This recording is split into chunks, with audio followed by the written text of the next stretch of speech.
حامدا ومصليا ومسلما ومباركا وبعد، فأعوذ بالله من الشيطان الرجيم. بسم الله الرحمن الرحيم.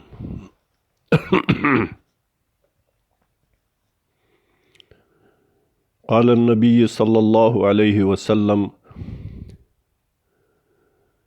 الدين النصيحة، الدين النصيحة، الدين النصيحة. الحديث. مؤمنان ورونو،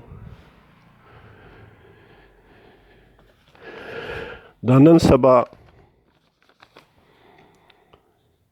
په دوو موضوعګانو باندې د دنیا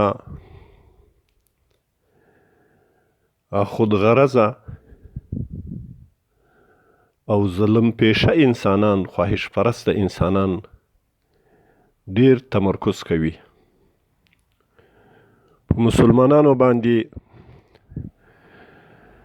دا تور پوري کوي چې په اسلام او اسلامی نظام کې ازادي د بیان مسلوبه ده، یا په اسلامی نظام کې د اقلیتونو حقوق پایمال دي. او زه افسوس کوم چې الحمدلله د موږ یو علمي معاشره ده، خو زه ډیر ځینې داسې خلک وینم چې هغه د تلویزیونو د یو میز له منظرې متاثره سي او شرعي نصوص ترې هیر وي، په افواهاتو باندې مبتلا وي او په شپ شپ سره دغه اسلامی حق، اسلامی امتیاز نشي تشریح کولی. زه وایم چې دا ورونه دي په شرعیاتو کې ژوره مطالعه وکړي.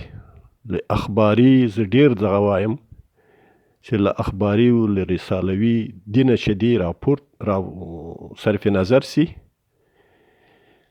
او آسماني دین، د کتابونو دین، د فقه دین، د اسلام دین، د حدیثو دین ته د متوجه سي. الحمدلله ډیر ښه علما دي او بیا هم الحمدلله ډیر ښه مستعد انسانان دي، ډیر ښه استدلالونه ورسره دي. خو متاسفانه چې ځینو وختو کې لغه منظرې او لغه منظره د سټوډیو، د تلویزیونو، د میز له هغه چې متاثره کیږي، یا د ځینو شرکاو د مجلس له مجالسو متاثره وي.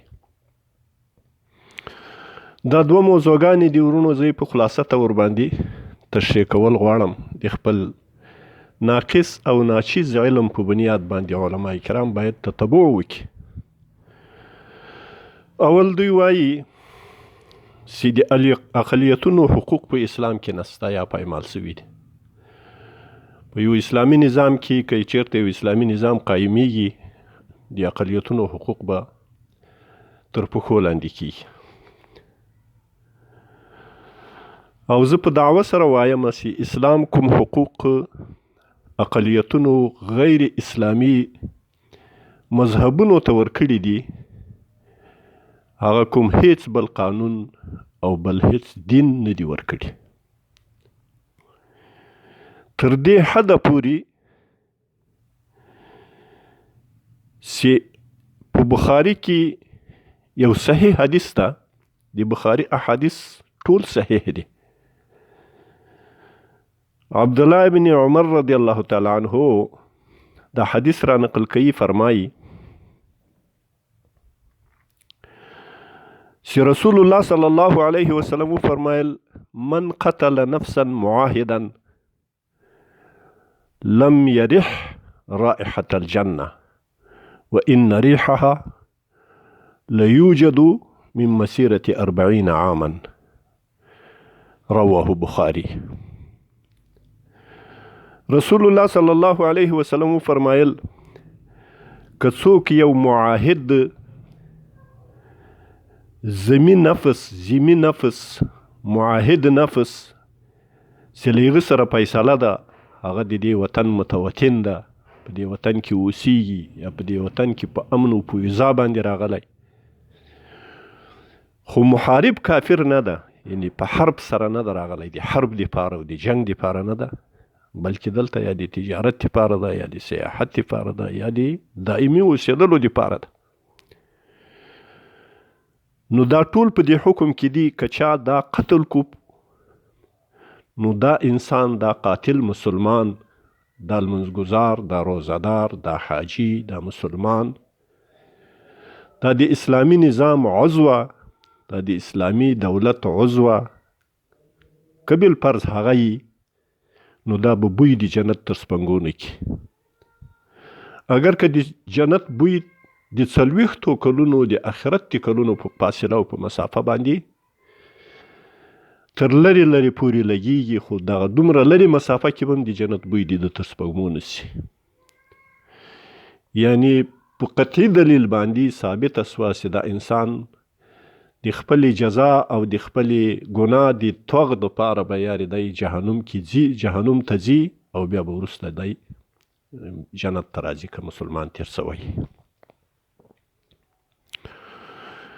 د ابو داود شریف بل حدیث ته رسول الله صلی الله علیه وسلم فرمایی وای الا من ظلم معاهدا، څوک چې له معاهدو له اقلیتي غیر مسلم سره په اسلامی نظام و اسلامی ملک و اسلامی هیواد کې ظلم وکي یو او انتقص حقه یا دیغه حق غصب کو وای خست کمی کو،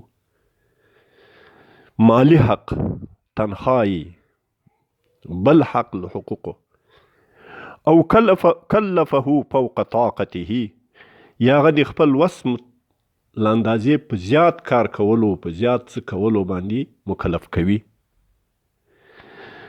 څلرم او اخذ منه شیئا بغیر طیب نفسه منه، دی اخلی له هغه څه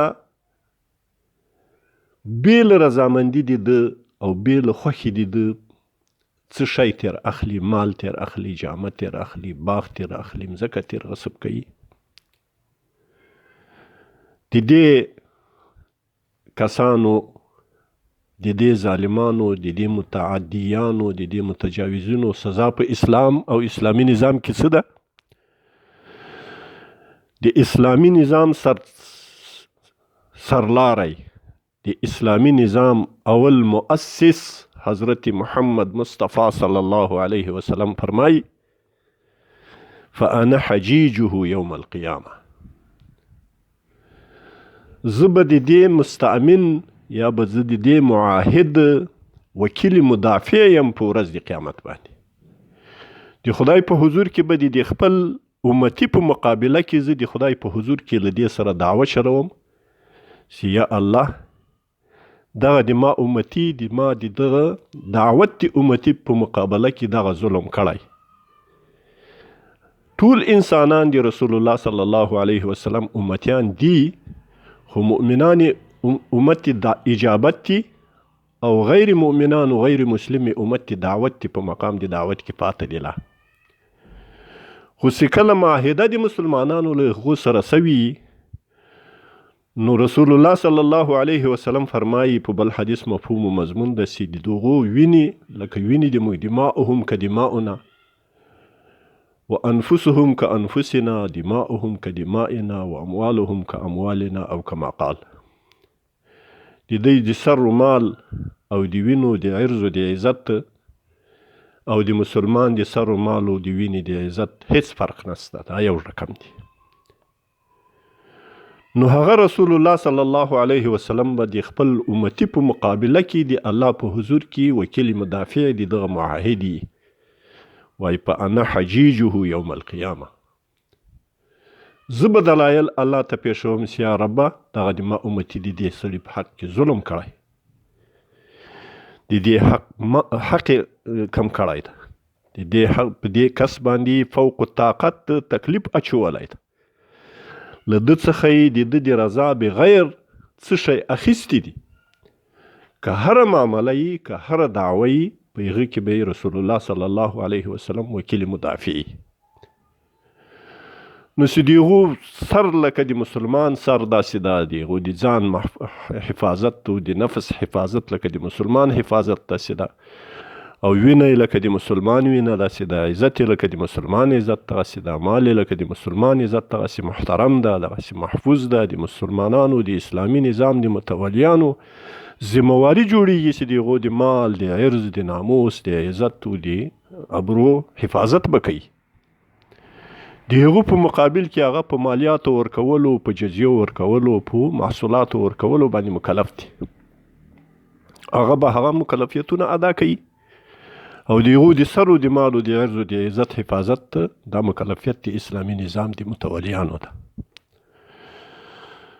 نو د دغه حدیثو او د دغه روایاتو په بنا باندې د کوم بل دین هم داسې مفردات پیش کی چې هغو د غیر خپل ملی کسانو، د خپل ملت کسانو، غیر مذهب والاو ته لکه د یهودو په نظام کې د مسلمان، د نصاراو په نظام کې د مسلمان، د هندوانو په نظام او په حکومت کې، په ملک کې د مسلمان د حقوق دغسې حیثیت وي.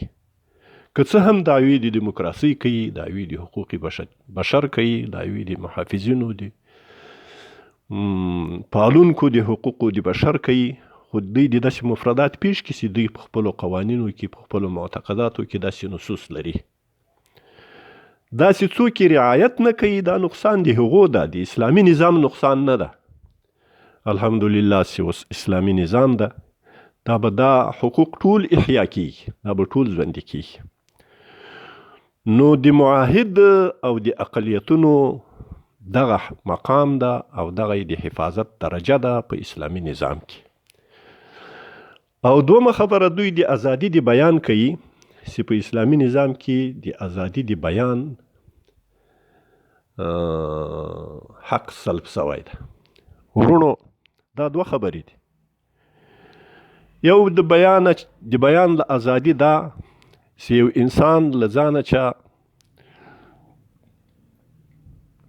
یو د فساد جرسومه جوړه کی او هر د فساد خبره کوي، هر د فساد مقوله نشر کوي، هر د فساد اخبار نشر کوي، هر فساد اعلان کوي، نو دا خو د هر حکومت بالخصوص د اسلامي نظام د متولیانو، د اسلامي نظام د اسلامي حکومت ذمواري جوړیږي چې دغه سرطاني انسانان دا خاموش کی او له فساده چې وګرځي. هغه د خدای په حقوقو کې، د الله په متعلق، د دین په رابطه، د مسلمان د حق په رابطه، د انسان د حق په رابطه باندې هغه باید ظلم ونه کړي، زیاتی ونه کړي، حق تلفي ونه کړي، په حقوقو باندې سترګې پټې نه کړي، په حقایقو باندې سترګې پټې نه کړي. او یو که ازادي د بیان چې دا مطلب یي چې یو څوک سالم انتقاد کوي، یو نقصان یې په چا کې، هغه نقصان په هغه ته برملا کوي، هغه ته وایي، هغه نقصان باندې ګوته ورته ږدي، هغه تنقید پې باندې کوي. دا په اسلامي نظام کې نه تنها دې ته گنجایش ورکړ سوی ده او دې دپاره مجاز سته، بلکې دا په اسلام کې فرض ده، حق ده، لازم ده، جهاد اکبر ده. رسول الله صلی الله علیه وسلم فرمایي چې د ظالم پاچا په مقابل کې د حق کلمه ویل دا جهاد اکبر ده. او رسول الله صلی الله علیه وسلم فرمایي من رأى منکم منکرا فلیغیره بیده. د بیان په اندازه باندې څه چې د لاس په طاقت باندې به هغه دفع کوي، هغه منکر مخه به نیسي. هغه که پاچا کړی، که والی کړی، که وزیر کړی، که مامور کړی، که امیر کړی، دیغه مخه بنیسي. فإن لم يستطع فبلسانه، فإن لم يستطع فبلسانه. که د لاس طاقت نو، بیا به په ژبه باندې دفاع کوي، مخنیوی به کوي، تنقید به پې باندې کوي، اعتراض به پې باندې کوي، احتجاج به پې باندې کوي. او مقصد هغه به ورته پېښوي چې دغه نقصان سوی ده، دغه نقصان ده. دا نه تنها سي نفس حق ورکړ سوی د جواز ده او مجاز ده په اسلامي نظام کې اجازت دی ویلو ده، بلکې اجازت نه، دا د مسلمان ویل، مسلمان په باره کې ویل فرض دي. او مسلمان اسلامي نظام دغسې خلق باید تشجیع کی، ترغیب کی، تشویق کی چې دغه حقایق ووایي، که پاچا په مقابل کې، که د وزیر په مقابل کې، که د یو مسؤل په مقابل کې. تر دې چې رسول الله صلی الله علیه وسلم فرمایي چې که په ژبه باندې نسی ویلی یو څوک داسې ظالم وي نو په زړه کې به کرکه ورسره کوي. نو دا اوس ازادي د بیان سوه که نه سوه؟ له بلې خوا صحیح حدیث ته، د مسلم شریف حدیث ته رسول الله صلی الله علیه وسلم فرمایي چې دغه دین لب لباب د دین، خلاصه او پزلکه او محصول د دین هغه نصیحت او خیرخواهي ده. خیرخواهي او نصیحت دا په اظهار د حق سره کیږي چې څوک چا کې کوم کمی ده، کوم نقصان ده، هغه ته د هغه کمی او د نقصان اظهار وکړي، هغه ورته ښکاره کړي، هغه باندې انتقاد ورته وکړي. دا فرض ده. الدین النصیحه، دین نصیحت ده. ورونو، د حضرت محمد ابن نعمان ابن بشیر ابن سعد رحمه الله په روایت کې په صحیح سند سره سیدا امام بخاری صاحب په تاریخ کبیر کې را نقل کړی، وایي حضرت عمر فاروق رضی الله تعالی عنه په یو مجمع د انصار او مهاجرینو کې وویل چې که په ما کې د دین په باره کې مداهنت او کمزوري نقصان پیدا سي، ظلم را کې څوک وویني، بې عدالتي را کې څوک وویني، د تاسې معامله به څه وي؟ وایي دا موجود ناس صحابه کرام ساکت سو. دوم ځل یې دا خبره مکرر کړه، دریم ځل یې دا خبره مکرر کړه.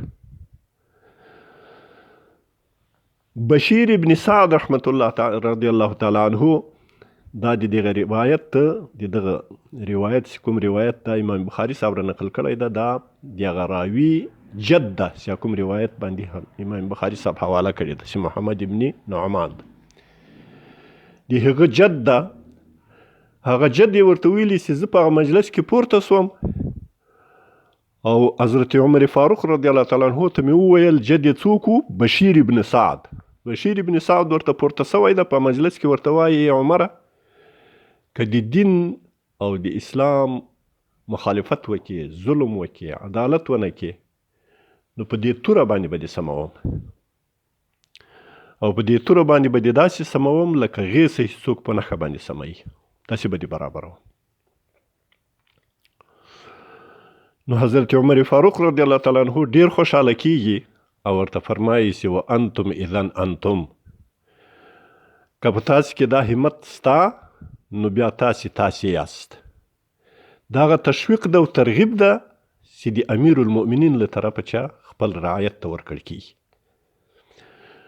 نو په نورو ادیانو، په نورو مسالکو، په نورو قوانینو، په نورو حکومتونو کې د داسې مفرد راوښیي یو څوک چې د پاچا په مقابل کې، د حاکم په مقابل کې، د مصر په مقابل کې یو څوک داسې په جرأت سره خبره کوي او هغه په عوض د دې چې تهدید یې کړي، نور هم ترغیبوي او تشویقوي.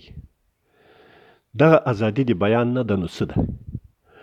او که ازادي د بیان له دې چې څوک په رسول الله باندې تهمتونه لګوي، څوک په هغه باندې کاریکاتورونه جوړوي، څوک د قرآن توهین کوي، څوک له اسلامه چې د اسلام توهین کوي، څوک د اسلام په مقابل کې انتقادات کوي، اسلام غلط بولي، او هغو ته یو څوک هېڅ نه وایي، یا د دین له نصوصو، د دین له ضروریاتو د دینه چا ځینې احکامو باندې هغه انتقاد کوي، لکه حدود دي، زواجر دي، عقوبات دي، اسلام دي، په هغو باندې انتقاد کوي چې دا د ظلم قانون ده، دا ناروا قانون ده، دا د زیاتي قانون ده، دا د انسان حق کې تلف سوی، داسې انتقاد کوي او هغو ته هم څوک خاموش پاته کیږي. دا د الله د دین مخالفت ده او د الله د دین بغاوت ده. دا بیا ځان ته خبره ده.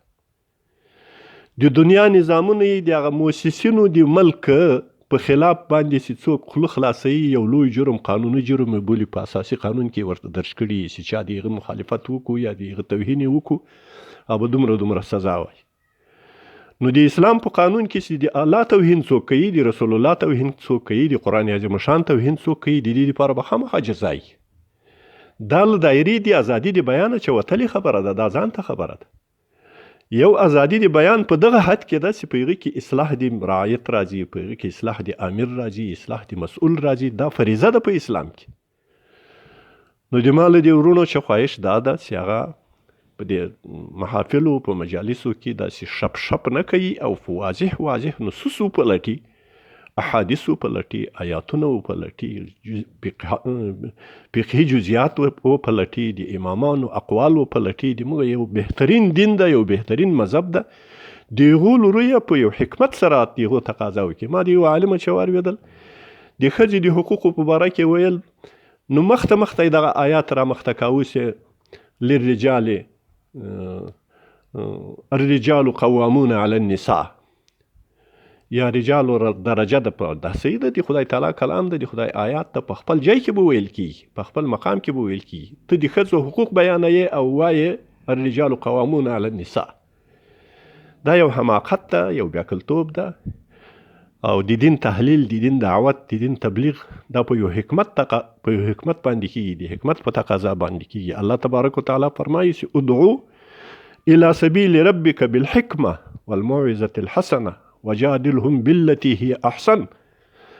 نو دا د مسلمانانو د پاره ذمواري ده، خصوصا د علماو د پاره چې هغه با قناعته، با شعوره، با استدلاله اوسیږي، با عقل اوسیږي، با تدبیر اوسیږي، با حکمت اوسیږي. اقول قولي هذا استغفر الله لي ولكم ولجميع المؤمنين والمؤمنات.